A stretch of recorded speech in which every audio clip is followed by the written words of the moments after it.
মার্কিন president Joe বাইডেনকে নিয়ে এমনিতেই টানাটানিতে রয়েছে ডেমোক্র্যাটরা। এর মধ্যে তাদের জন্য এসেছে আরও এক দুঃসংবাদ। এতে অবশ্য কারো হাত নেই। জানা গেছে করোনা ভাইরাসে আক্রান্ত হয়েছেন বাইডেন।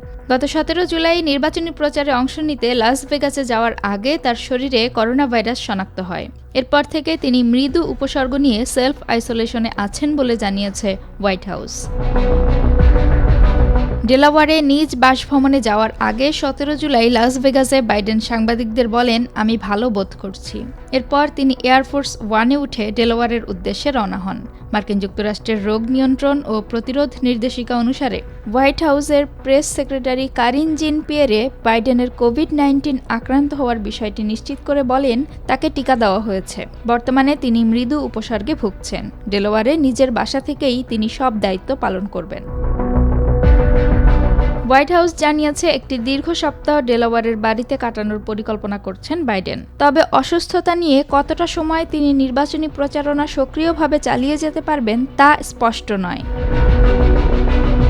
এমন সময়ে বাইডেন কোভিড-19 আক্রান্ত হলেন যখন আসন্ন নভেম্বরে অনুষ্ঠেয় প্রেসিডেন্ট নির্বাচন থেকে অনেক ডেমোক্র্যাটই তাকে সরে দাঁড়ানোর পরামর্শ দিয়েছেন।